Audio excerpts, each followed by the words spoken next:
ఓం మహాగణపతే నమః. ప్రేక్షకులందరికీ నమస్కారము. 2025వ సంవత్సరము ఆంగ్ల సంవత్సర శుభాకాంక్షలు. ఇక ద్వాదశ రాశుల యొక్క ఫలితాలు మనము ఒకసారి గమనించినట్టయితే ముఖ్యంగా 4 గ్రహాల యొక్క సంచారాన్ని ఆధారంగా చేసుకొని ఈ ద్వాదశ రాశుల యొక్క ఫలితాలు మనం చూడాలి. ఎందువల్లంటే ఈ యొక్క 4 గ్రహాలు అత్యధికంగా ఒక రాశిలో సంచారం చేస్తాయి. కాబట్టి ఈ సంవత్సరాంతం వరకు మనము ఫలితాలు చూస్తున్నాం. కాబట్టి ఈ 4 గ్రహాలు ఏదైతే అధికంగా సంచారం చేస్తాయో శని గ్రహము, గురుగ్రహము, రాహుగ్రహము, కేతుగ్రహము, ఈ 4 యొక్క గ్రహాల సంచారాన్ని ఆధారంగా చేసుకుని ద్వాదశ రాశుల యొక్క ఫలితాలు ఏ విధంగా ఉన్నాయో చూద్దాము. ఇక మీనరాశి వారి యొక్క ఫలితాలు ఈ 2025వ సంవత్సరము జనవరి నుంచి డిసెంబర్ వరకు ఏ విధంగా ఉన్నాయో ఒకసారి కనుక మనం గమనించినట్టయితే ముఖ్యంగా 4 రాశుల యొక్క గ్రహస్థితిని ఆధారంగా చేసుకొని మనము ఫలితాలు ఏ విధంగా ఉన్నాయో చూద్దాము.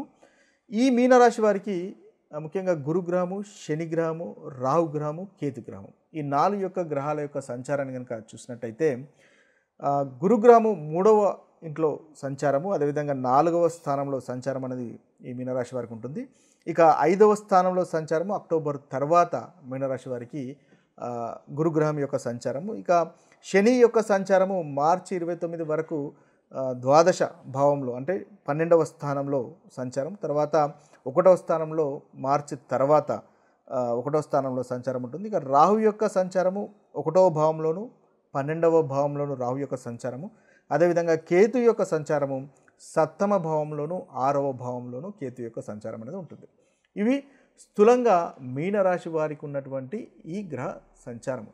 దీన్ని ఆధారంగా చేసుకొని వీరికి సంవత్సరంలో ఉన్నటువంటి ఫలితాలను ఇంకా చూసినట్టయితే ముఖ్యంగా గురుగ్రహం వల్ల వీరికి అనుకూలమైనటువంటి ఫలితాలు అధికంగా గోచరిస్తున్నాయి. ఈ సంవత్సరము కొత్త వాహనాలు కొనేటటువంటి అవకాశాలు కనిపిస్తున్నాయి. అదేవిధంగా పాత వాహనాలు కనుక ఉన్నట్టయితే ఈ సంవత్సరం రిపేర్స్ అనేవి కాస్త తక్కువగా వచ్చేటటువంటి అవకాశాలు కనిపిస్తున్నాయి. అంటే ఇదివరకు అయ్యే ఖర్చు కంటే తక్కువ ఖర్చు అయ్యేటటువంటి అవకాశాలు కనిపిస్తున్నాయి. ఏదైనా ల్యాండ్ కానీ ప్రాపర్టీలో మీరు ఇన్వెస్ట్ చేయాలి అని ఈ సంవత్సరం అనుకుంటారు. ప్రస్తుతం ఉన్నటువంటి ఇంటిని రినోవేట్ చేయాలని కూడా అనుకుంటారు, లేదా కలర్ వేయడము, లేదా లోపల ఉన్నటువంటి ఏదైనా మార్పులు చేర్పులు చేయడము లాంటి ఆలోచనలు అనేవి మీకు వస్తాయి. మీ టేస్ట్కు అనుగుణంగా మీరు ఉన్నటువంటి ఇంటిని మార్చుకునేటటువంటి అవకాశాలు కనిపిస్తున్నాయి. మానసికంగా ఆనందంగా ఉంటారు, కొత్త విషయాలను సులభంగా నేర్చుకోగలుగుతారు. వృత్తి విషయాల్లో కొంచెం ఇబ్బందిగా ఈ సంవత్సరం ఉన్నప్పటికీ వాటిని మీ యొక్క వృత్తి విషయాల్లో కాస్త ఇబ్బంది ఉన్నప్పటికీ వాటిని మీరు సంయమనంతో అధిగమించగలుగుతారు. ఇంకా షేర్ మార్కెట్లో ఇన్వెస్ట్మెంట్ చేసేవారికి కాస్త లాంగ్ టర్మ్లో ఇన్వెస్ట్మెంట్ చేయడం వల్ల మంచి ఫలితాలను పొందగలుగుతారు. ఇక సంతానం లేని వారికి కూడా ఈ సంవత్సరము తప్పకుండా సంతానం కలుగుతుంది. అది చివరి భాగంలో మీకు అధికంగా అనుకూలత అనేది కనిపిస్తుంది. విద్యార్థులు స్కూల్లో కేవలం చదువులోనే కాకుండా ఎక్స్ట్రా కరికులం యాక్టివిటీస్లో కానీ స్పోర్ట్స్లో కానీ రాణించగలుగుతారు. అదేవిధంగా విజయం కూడా సాధించగలుగుతారు. వృత్తిలో మీరు అనుకున్నటువంటి పొజిషన్ను పొందగలుగుతారు. మీ పై అధికారులు మీరు చేసినటువంటి పనిని గుర్తిస్తారు. పనికి తగినటువంటి ప్రశంసలు మీరు తప్పకుండా అందుకుంటారు. సమయానికి డబ్బు వస్తుంది. మీరు చేసినటువంటి ఇన్వెస్ట్మెంట్స్లో కూడా మంచి లాభాలు అనేవి పొందగలుగుతారు. మంచి ఆభరణాలు, అదేవిధంగా ఖరీదైన బట్టలు కొంటారు. మానసికంగా సంతోషంగా ఉంటారు. దంపతుల మధ్య ఆనందం ఉంటుంది. ఈ అనుకూలమైనటువంటి ఫలితాలు అధికంగా మనకు 2వ భాగంలో ముఖ్యంగా మనకు గోచరిస్తున్నాయి. ఇవి స్థూలంగా మీకున్నటువంటి అనుకూలమైనటువంటి ఫలితాలు. అదేవిధంగా కేతువు కూడా మే తర్వాత మీకు చాలా చక్కటి ఫలితాలు అనేవి ఇస్తున్నాడు. కోర్టు కేసులలో విజయము అనేది తప్పకుండా ఉంటుంది. శత్రువులపైన విజయము అనేది ఉంటుంది. కాంపిటేటివ్ ఎగ్జామ్స్లో కూడా మీరు తప్పకుండా విజయం అనేది సాధిస్తారు. మీరు మీ ప్రయత్నాలు క్రమశిక్షణతో ఉండడం వల్ల దీర్ఘకాలికంగా మీరు మంచి ఫలితాలు అనేవి పొందగలుగుతారు.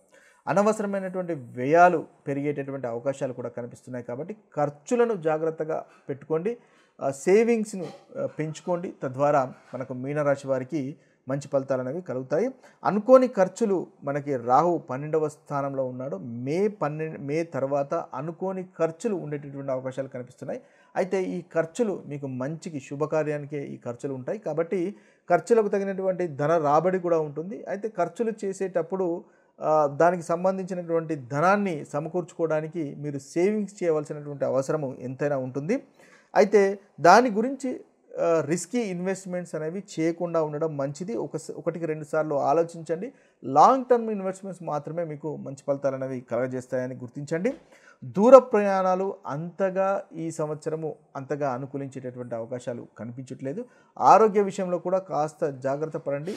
రాహు 12వ స్థానంలో సంచారం చేస్తున్నాడు. అనుకోకుండా బాడీ పెయిన్స్ వల్ల కానీ, ముఖాల నొప్పుల వల్ల కానీ, బోన్స్ రిలేటెడ్ ఇష్యూస్ వల్ల కానీ హాస్పిటలైజేషన్ అయ్యేటటువంటి అవకాశాలు కనిపిస్తున్నాయి. కాబట్టి ఆరోగ్య విషయంలో జాగ్రత్త పడండి. వ్యాయామం రెగ్యులర్గా చేయండి. ధ్యానము, యోగా చేయడం వల్ల మంచి ఫలితాలు అనేవి పొందగలుగుతారు. ముఖ్యంగా మీరు ఓవరాల్గా చూసినట్టయితే మీనరాశి వారికి అనుకూలంగానే అధికంగా ఉందని చెప్పవచ్చు. మీరు అనుకున్నటువంటి పనులు తప్పకుండా పూర్తి చేయగలుగుతారు. గురు గ్రహము మీకు చక్కటి బలాన్ని ఈ సంవత్సరము అందజేస్తుంది. కాబట్టి ఓవరాల్గా చూసినట్టయితే మీకు అనుకూలతనే మనకు గోచరిస్తుంది గురువు, కేతు. కాబట్టి నాలెడ్జ్ అనేది మీరు పెంచుకుంటారు ఈ సంవత్సరము. అదేవిధంగా స్పిరిచువల్గా ఉంటారు. తీర్థయాత్రలు సంబంధించినటువంటి పనులు చేసేటటువంటి అవకాశాలు, గుళ్ళు గోపురాల సందర్శనం చేసేటటువంటి అవకాశాలు మనకి ఈ గురుగ్రహము అదేవిధంగా కేతు గ్రహం వల్ల కనిపిస్తున్నాయి. అయితే రాహు అంతగా అనుకూలత లేదు. కాబట్టి రాహుకు సంబంధించినటువంటి మనము పరిహారాలు కనుక చేసుకున్నట్టయితే దాని ద్వారా మంచి ఫలితాలు పొందగలుగుతారు. ప్రతిరోజు రాహు మంత్రం యొక్క జపం చేసుకోండి, మంచి ఫలితాలు ఉంటాయి. ఓం రాహవే నమః అనేటటువంటి మంత్రాన్ని రోజుకు 108 సార్లు జపించండి. తద్వారా మీకు ఈ రాహు వల్ల కలిగేటటువంటి ప్రతికూలమైనటువంటి ఫలితాలు తగ్గిపోతాయి. అదేవిధంగా దుర్గాదేవిని పూజించడం వల్ల కూడా ఈ రాహు వల్ల కలిగేటటువంటి ఫలితాలు తగ్గుముఖం పడతాయి.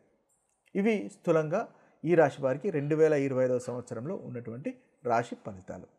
ఇక ముఖ్యంగా మనం అందరం గమనించవలసింది ఏంటంటే ఈ ద్వాదశ రాశి యొక్క ఫలితాలు ప్రతికూలమైనటువంటి ఫలితాలు కానీ అనుకూలమైనటువంటి ఫలితాలు కానీ మీ యొక్క జన్మ జాతకం పైన ఆధారపడి ఉంటాయి అని గమనించండి. అంటే ఏదైతే ప్రతికూలమైనటువంటి ఫలితాలు మనం ఇంతవరకు చెప్పుకున్నామో ఆ ప్రతికూలమైనటువంటి ఫలితాలు మీ జన్మ జాతకంలో అనుకూలమైనటువంటి దశ అంతర్దశ జరుగుతున్నప్పుడు కానీ, లేదా మీ యొక్క జాతకము మంచి స్థితిగతులు, మీ యొక్క గ్రహచారంలో ఈ గ్రహాల యొక్క స్థితి బాగున్నట్టయితే ఈ ప్రతికూలమైనటువంటి ఫలితాలు అంతగా అనుభవంలోకి రావు అని గమనించాలి. కాబట్టి ముఖ్యంగా మనం చూసుకోవాల్సింది మన యొక్క జన్మ జాతకంలోని యొక్క గ్రహాల సంచారాన్ని బట్టి, లేదా జన్మ జాతకంలో ఉన్నటువంటి దశ అంతర్దశలను బట్టి మనకి ఫలితాలు కలుగుతాయని గమనించాలి. ఆ ఫలితాల ఆధారంగానే మనం ఖచ్చితమైనటువంటి నిర్ణయాలు చేయవచ్చు అని గమనించాలి. కాబట్టి ఏదైతే జన్మజాతకము లేదో, లేదా ఓవరాల్గా మనం కొంతవరకు మన పరిస్థితులను గమనించి తద్వారా నిర్ణయాలు తీసుకోవడానికి ఈ ద్వాదశ రాశి ఫలితాలు ఉపయోగపడతాయని గమనించాలి. సర్వే జన సుజనో భవంతు, సర్వే సుజన సుఖినో భవంతు.